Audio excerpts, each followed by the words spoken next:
Hello and welcome to another video. So we are now on the upgrades for the legs for the next prototype of the powered armoured exoskeleton. Of which, through testing and trying to use my last prototype, which you can see before me there, I found certain parameters that I then realised that I had to work in, of which I did find were things that typically would be perhaps difficult to work out without actually building an armoured prototype first and trying it on. So there may well be some things that you haven't thought of if you're watching this video. So before we go into the CAD model and then start printing the casing for the next prototype, I'll go over some of these parameters so you can understand some of the design choices that I'll be making. The first one being the shape of the legs, and I will compare this to some sci-fi designs like Space Marines to try to help me get the point across. The main thing that I found regarding the shape of the legs for a powered armoured exoskeleton is the flare of the ankles, or more so the requirement for one.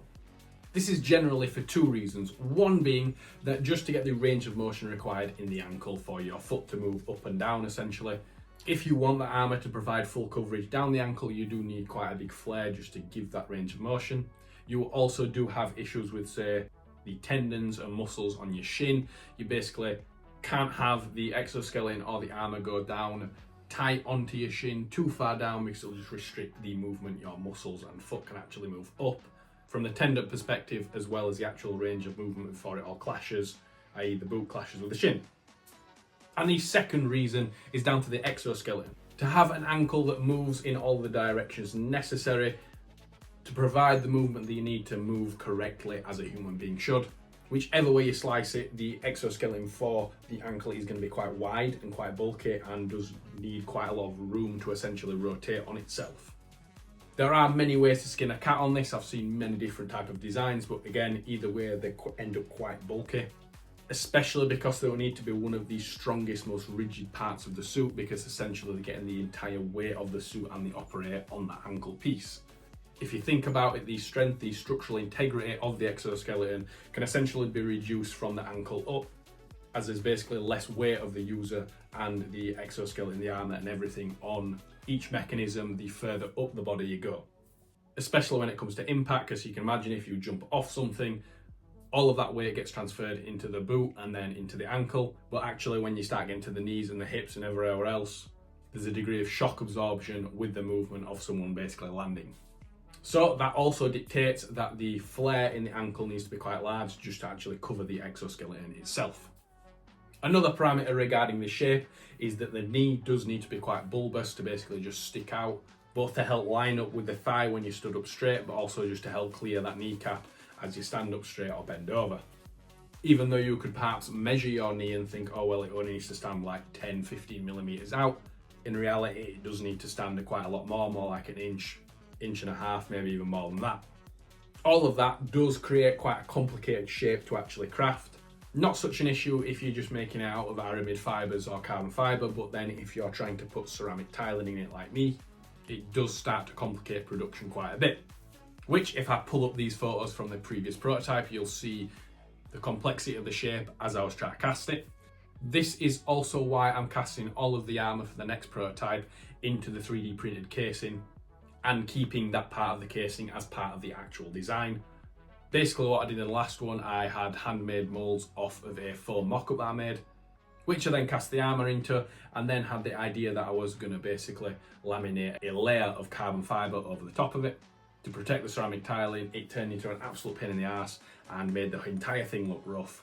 It was just really not the way to go about it. Whereas now I know how to design these shapes for all of the armour plating to make it easier to produce. I can now 3D print the casing, have that as part of the actual suit, make it all look nice, have a really good smooth finish while having the 3D print as the sacrificial layer to make sure the armour underneath doesn't get damaged. So one of the main things that I'm wanting to get rid of as much as possible on this prototype, particularly for the lower legs, is how, as you can see on the picture, there were a lot of tiles that literally had to be hand cut to perfectly fit in the gaps, so there wasn't any gap in any of the ceramic tiling. And yes, these are fairly regular ceramic tiles, and yes, they did prove effective from the ballistic side of it. So to reduce the rather laborious time of individually cutting all of these tiles to fit in these gaps, I basically need to try reduce all of the three-dimensional curves as much as possible, and where they have to be used, try to kind of make an overlapping system so that they don't have to be cut individually. I don't think I'll be 100% successful on this. I think there's always going to be a couple around the knee that are going to have to be individual cut, but if I can knock that down to just like 6 tiles instead of like 30, then that's a massive improvement and something I can deal with. On the shin, you can see I also wanted to put rubber pads on it, but manufacturing the old prototype like I did, I couldn't really have kind of fixings to attach the rubber in effectively, so they were literally just bonded on. Looked terrible, came off often, so I want to try put a fixing point, maybe like channel and rails, so the rubber sits in something nicely so they're not going to come out very much. And as for the thighs, it's much simpler to do. Points to note on this that I thought were relevant is after making the old prototype, which did have essentially tapered thighs, but more anatomically correct, that basically turned into a waste of time. This is again down to the exoskeleton. Because the knees need to be quite strong, the brackets need to be quite strong and therefore quite large. So it's basically pointless trying to taper it down into the size of the knee when the brackets take up a lot of space. Also, because I'm going to have an actuator on the outside of the knee, actually tapering it down just kind of reduces any extra coverage you might get to cover the actuator itself. I also want to put some bolt holes down the side for some nut rivets, just for some extra attachment points, make it easier from that point of view. Now, if we go over to the sci-fi universe of Warhammer 40,000 and take a look at the Space Marines, we'll look at their legs, as they are known for having that chunky armour. So in a way, a lot of that flare that they have in the legs does actually make a lot of sense from the coverage point of view, actuator point of view, all of that. But I found 2 issues with this type of design. One being that flare going so low around the boots stops you from being able to get up and down stairs properly. So when I first put on my previous prototype and then tried to go down some stairs, I did realise it would quickly be a death sentence. One reason was the boots, which I'll cover in another video, but another reason was the shins, in which basically they were too long. So I basically made them to go as far down as possible, so I really covered the exoskeleton hinge and covered any gaps I could. However, I actually went far down enough to the point where the bottom of the flare of the shin plate would touch and clash on the previous step that you just stepped down from, which is made worse by the fact that because all of the armour is over the top of your leg, it kind of doesn't feel natural. You don't have your natural feel of how big your leg actually is. So even if there is a physical way to actually get your foot and leg onto the step, your brain is basically completely inept at actually walking down the steps. So that does mean while a flare is good, there are limits to how much of a flare you can do and how far down you go and exactly how much coverage you can actually get away with. The second one, which is something I really did come across by accident, and it's down to heat management. So typical comments on a lot of these videos is that it looks horrendously warm to wear and like you're basically going to cook in the entire suit. Well, what I found actually, it's not too bad as long as you're not sealed in. So at first, pre many modifications, I had armour that went on the back of the legs and on the back of the calf to provide that full desired coverage. They're an absolute pain to put on, made it way longer to fit the suit on, and then I decided to try do pull-ups in the suit to see if I could do any. Which at the time I could kind of do 1-ish, which I decided to then try take some weight off the suit and see what point I could actually do a pull-up to see if that could be a potential target weight. So naturally I took the back of the legs off first, as that was the easiest piece to actually take off and shed weight. At which point I realised immediately how much better it was to not have that armour on the back of the legs. Immediately my legs were not hot at all, could breathe fully. It was more just like wearing shin pads and then some form of thigh pad. It was way more comfortable in general, lighter, easier to get about, and there is something, and I can't describe it, but there is something about having something on the back of your legs, even though the armour itself attached to the front armour, which was attached to the exoskeleton, so you didn't have any weight on your actual legs, like there was no armour actually touching the leg, there was no like anything touching the back of the hamstrings, but just the mere presence of the weight there was just uncomfortable. So removing those parts was a fantastic thing immediately. There was also the fact that I don't even know how good they were really as a point of coverage, because you have to have such a massive gap at the back of the knees and at the top of the hamstring to actually allow the amount of movement that you need to say kneel properly or squat to parallel, that in the end I don't think they were that good for coverage anyway. So after that I did decide to cut those pieces of armour up and then bond them onto the front plates so I could see how deep the front plates needed to be to provide basically side coverage of the leg. So that is also something we're going to be incorporating in this design moving forward. And then to actually cover and protect the back of the legs, The prototype's going to have a ballistic cloak of sorts around the back of the legs that attaches onto the waist. Kind of like a half skirt or a half cape. I don't really know what you class it as. That is also something I tested, and it was surprising how it didn't get in the way of you. It was basically like having a hoodie tied around your waist. Really wasn't a problem at all. So I'll switch on through to the Halo universe and take a look at the legs on the Master Chief armour. So you can see it's got a good amount of flare on the ankles and it doesn't go too far down. The boots are nice. The shape is pretty complicated, but it's obviously fine for the sci-fi universe. The only thing that is a bit dumb on the legs is how the armour over the undersuit, of course, is basically lacking around the inside of the thigh. A particularly crucial part with all the veins that run through it. But it is a tricky part to cover because naturally you've only got a small gap in between your legs that you've got to lace armour through. So what I'm settling on there is to have the armour slightly thinner on the inside of the legs. I think it's acceptable because if you think about the angle, anything like a high-speed projectile might be coming in at, it's basically going to be a really shallow angle. So it's kind of going to be like hitting slanted tank armour. Also, it is quite tricky to basically get the thigh armour to move all the way up without clashing and cause an issue with movements. One thing in particular with this that I didn't realise until I tried the armour on is how easily the thigh armour can actually clash with the chest armour when you go to sit down. If the chest armour is too low and the thigh armour is too high, then they clash together and you can't sit down properly or stand up properly for that matter, because when you stand up, you need to lean forward before you stand up, especially with armour on. And again, if the thigh armour is too high, the chest plate's too low, you just can't do it. So there is a limit to how high you can have the thigh armour anyway, and I'll be covering what I'm going to do with the chest plate in the next video. But what I will be doing in the future is putting a groin pad over the front that is going to be made out of flexible aramid fibres laced with ceramic in the middle, so you still get the full range of movement that you need by providing accurate coverage. So now we've listed at least most of the parameters that I found that we've got to work in for the legs, we'll go over to Fusion 360. We'll take a look at a really simplified design that I did earlier, and then we'll take a look at what we're going to do now. And here is the ultra simplified design that I did a while ago. All designed to be as easy to produce as possible, so it's got as little curves as possible. The required width for the ankle is incorporated into the knee and just put straight down from there. There is still, of course, this curve in the knee, but other than that, it's as basic as it can possibly be. The problem with this is it just looks terrible, doesn't it, really? And especially as I want to do more of this for YouTube, I want to make it look as good as possible.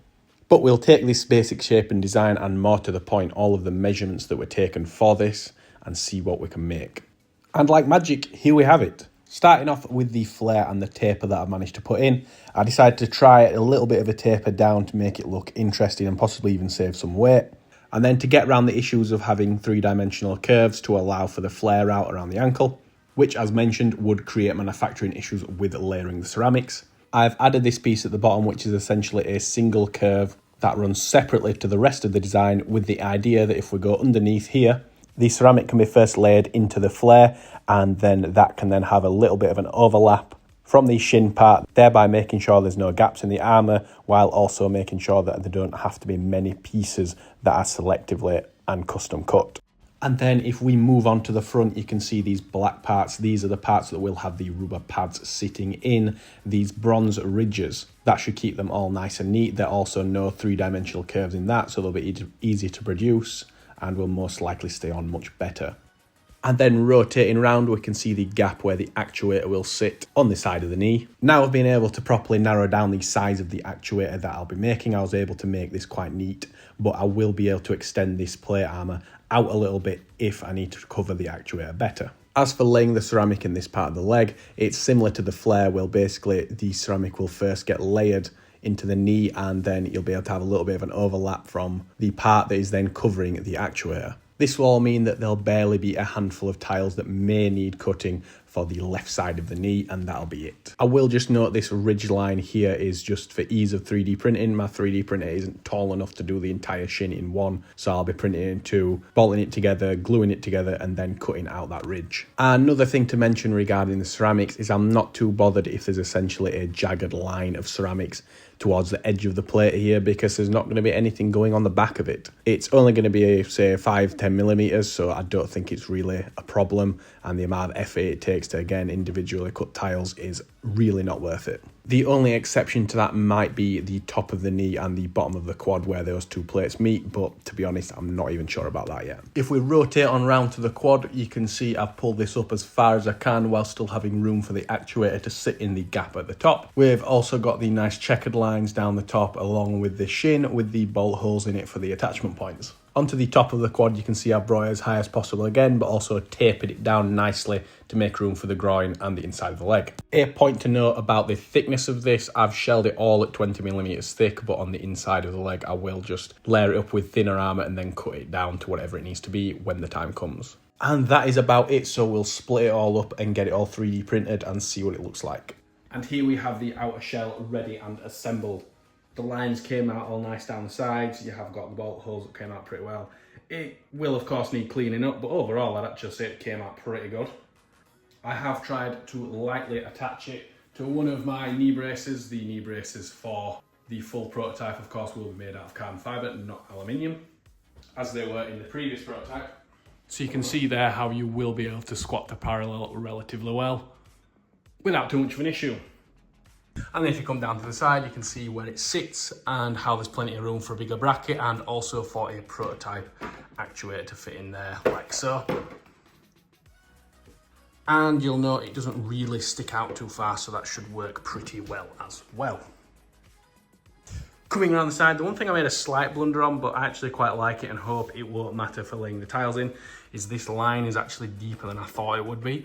I do actually think it adds to the aesthetics of it.